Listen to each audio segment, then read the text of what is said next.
Hey everybody, Dean Young Home Tech. Hope everybody's doing well today. Hump day. Halfway through our week, getting ready for some more weekend precipitation maybe. Hope you're prepared for that. Everybody run to the grocery store and buy your bread and milk and whatever. So real quickly, I was thinking about something on my way home, and I'm going to throw it out there. It's an inspection I done about a week or so ago with a client who had a family member there that was an engineer, and he does contracting work or whatever. But anyway, I done the home inspection, and his sister-in-law, which is the engineer, mentioned something about duct tape around some ductwork, or about some tape around some ductwork. She says that may be asbestos. So, of course, she's not a licensed home inspector, even though she's an engineer, but she's doing inspecting, you know what I'm saying? She's crossing the line. But anyway, so she got the buyer thinking. So he's like, yeah, there's some tape falling off right here. And I looked at it and I was just like, you typically, asbestos tape is white. Typically it's white, and there's different variations of it. There's the insulation, which is round, almost looks like a terry cloth being wrapped around something with little honeycomb looking through it.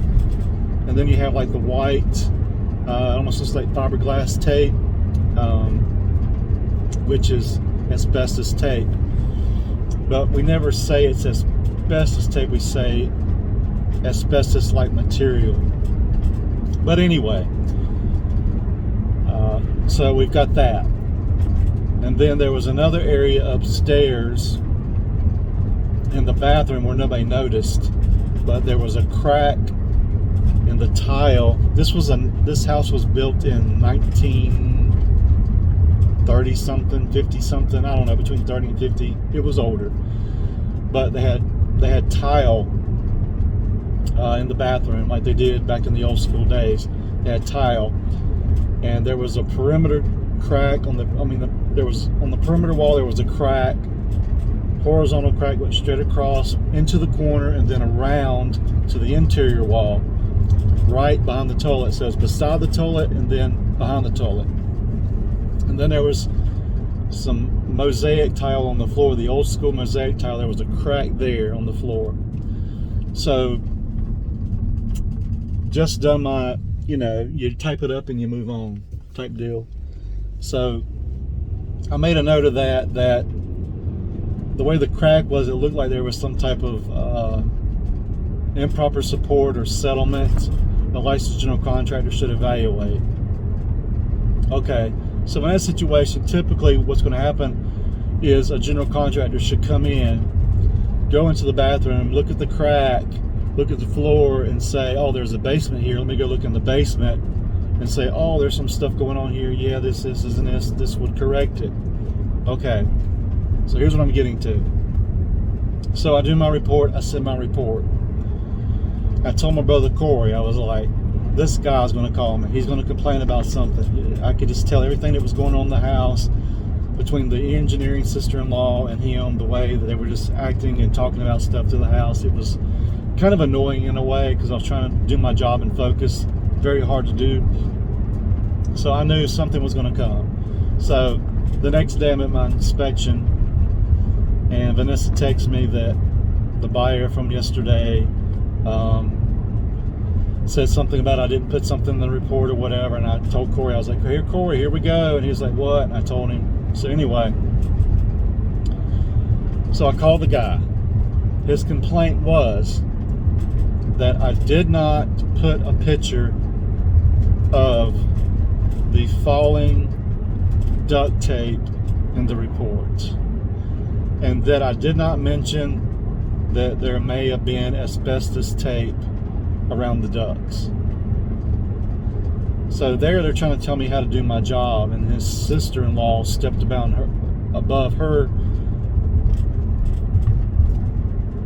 qualifications or whatever, trying to do home inspector, and put that thought in his mind, is the one that gave him that thought, which I knew it wasn't. And I was thinking, if I call that out and somebody goes in there and to test it or look at it, they're going to say, that's not asbestos tape. That home inspector don't know what he's talking about. They're going to make me look dumb.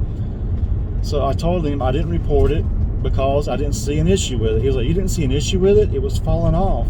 I was like, the original duct tape or the original tape was still intact. Somebody had just took the new duct tape that was not made for that type of duct and wrapped it around it, and just from being in a basement where you're going to get moisture, it's not climate controlled, it's going to get moisture and it's just going to fall off because it's not made for that application. And he was like, you wouldn't put that in a report? You didn't put that in a report? And I was like, no, I didn't, and I'm not going to go back and take a picture of it. I was like, if you want me to write a comment about it and put it in there to satisfy you, I will gladly do that.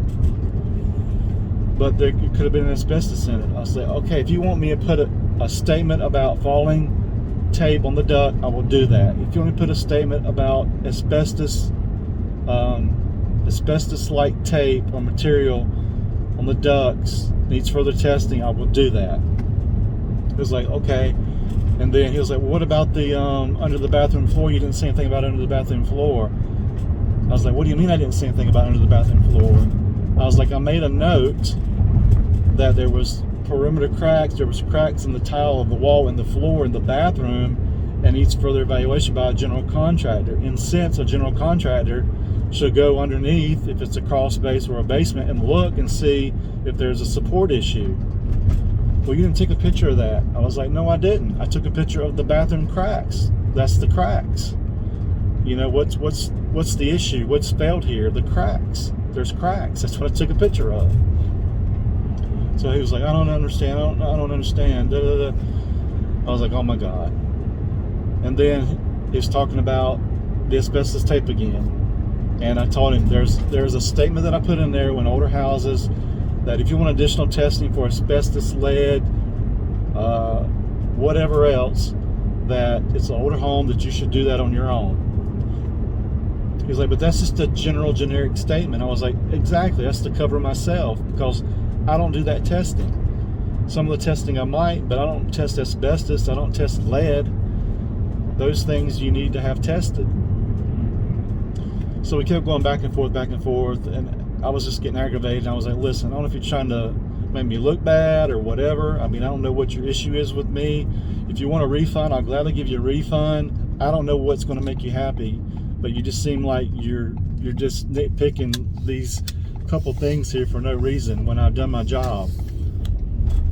So my whole thing overall is in home inspections, a lot of people don't understand it, and that's just what I don't get sometimes, because it gets aggravating because people interpret the report in different ways, in different manners. And I told him, you have a different insight on things because you're a contractor. You're going to look at things differently as opposed to somebody that may be a welder or a bricklayer or an electrician or whatever. You may interpret the report totally different than they do. Some people are going to look at the report in a technical manner. Some people are going to look at it like they don't have no idea. So everybody's going to interpret it different. And my whole thing is, and I've tried to explain this before, my analogy of a home inspection is, and I get sick of saying this, but we are generalists, like a general physician. If I have a problem with my pinky toe, say I'm in a home inspection, or I'm a general physician, there's a problem with my pinky toe. I go to a general doctor and they look at it and they say, yeah, it looks a little swollen here. I'm going to refer you to a podiatrist. So I'm going to go to that podiatrist, and that podiatrist is going to look at that pinky toe, but then he's going to evaluate my whole foot. He's going to test it, he's going to look at it, he's going to run tests, he's going to do whatever to look at the overall condition of my foot. So the same thing, if I go into a crawl space and I see an issue with something, damaged substructure somewhere, I'm gonna take a picture of it and I'm gonna move on. I'm not gonna go looking for other damage through the crawl space, because I called out something in that crawl space, and I'm going to refer you to a general contractor, and a general contractor should go under there and say, yes, I do see that area. And while I was evaluating it, I noticed this area over here, and this over here, and this over here. And we're going to take care of all this in one. You see what I'm saying? I'm not going to call out 1,000 different things under one category in a crawl space. If there's substructure damage, then get a general contractor to come out there and evaluate the whole substructure. Okay, if I'm in a crawl space and I notice moisture entry coming in, guess what? I'm gonna make a notice of the moisture entry and I'm done. You get a waterproofing contractor to come in and evaluate the whole system of the drainage system. A lot of people don't understand that. They think you're going to call out every single little nitpicky part of the substructure where there's a problem. If it's in a different category, then yeah. But typically, I'm going to call it the one thing, and then that professional is going to come in and do their job. That's what they're getting paid for. That's what they're there for, to make the money. They're not there to say, well, he missed this, he missed this. No, I didn't miss it. I got you in there. I'm reporting on some things that were done or noticed at the time of the day of inspection for you to go in and further evaluate. Because I could call out damage in the substructure in a corner and maybe another thing and another thing, and then he goes under there and he sees those things and he sees another thing and says, well, you didn't call this out. Well, guess what? Maybe something changed. Maybe something happened. Kind of like my van started this morning and it took me to my first job, but when I went to crank my van to leave my first job, it wouldn't start. You know, did I miss something? Did I not see something? No. Things happen, things fail. It's like people getting a home inspection. They close, they move in, and then they go in and they notice a leak in the roof, or coming from the upstairs, a leak. Typically that's going to be in the roof. If it's on the main level and there's upstairs, it's typically going to be between floor levels. It's going to be plumbing. So they move in, they're downstairs, and they notice a stain that I didn't call out or wasn't there, or maybe it was and it wasn't leaking at the time of inspection. Who are they going to call? They're going to call me. Why aren't you going to call a plumber? Why aren't you going to call a roofer? Why are you going to call me? You missed this. Hold on a minute. Call the proper professional. Call the roofer or the plumber. Which, if you're upstairs, you're going to call the roofer. If you're downstairs and it's leaking, you're going to call a plumber. You're not going to call a home inspector. Who's to say I missed it? You know, there could have been a leak that happened between the time I inspected it and the time you closed on the home. And people aren't thinking outside the box. They want to be closed-minded and throw somebody under the bus and try to get something for nothing. And that's what aggravates me the most about this job. And I feel like I talk about it a lot, but people just don't understand it. We are generalists. We do a visual inspection of the property, of the time and the date of inspection only. That is it. What happens to the house tomorrow or once I leave that driveway has nothing to do with me.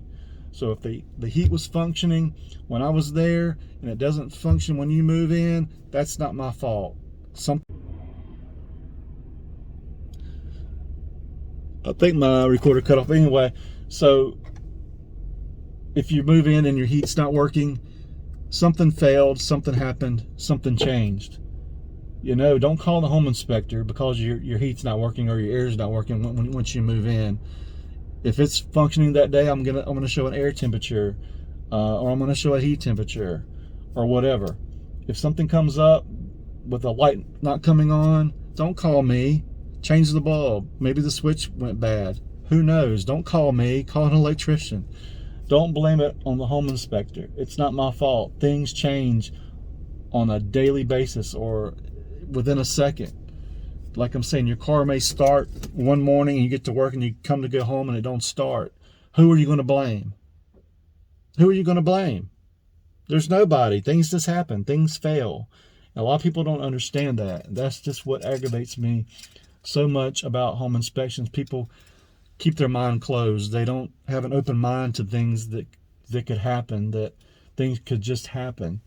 But they get caught up in the moment and they want to throw somebody under the bus or make them look bad or whatever. And that's what I don't like about a lot of contractors. They try to throw home inspectors under the bus. He missed this, he missed that. No, I didn't. Or what if I did? You know, you're supposed to be evaluating this substructure and getting it right for the client. I'm not going to call out every single little nitpicky thing. I'll be there all freaking day. You know, this is a real estate transaction. We're on limited time. We're in somebody's home, and you know, we've got a certain timeline. If people spent all day doing home inspections, nobody would do them.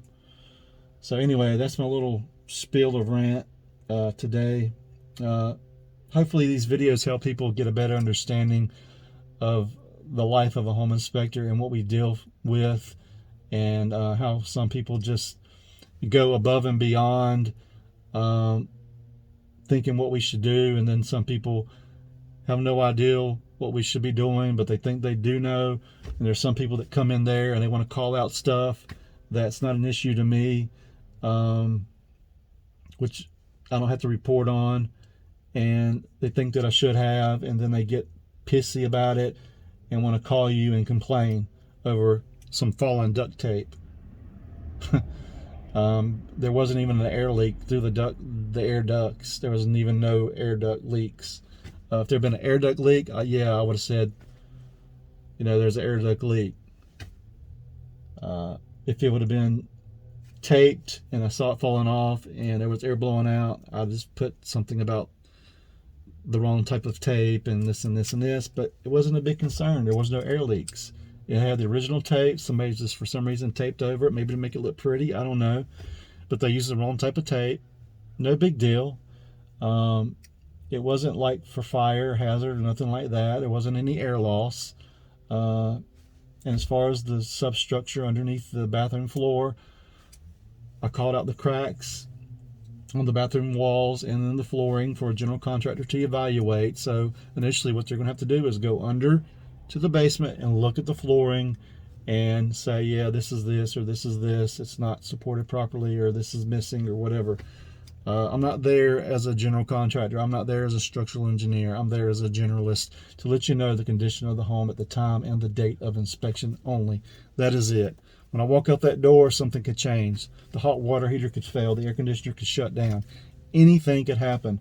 A window sash spring may break. Anything could happen. Anything. Just use common sense, people. Use common sense. But anyway, I'm going to get out of here. 336-99-8185, HomeTechNC.com.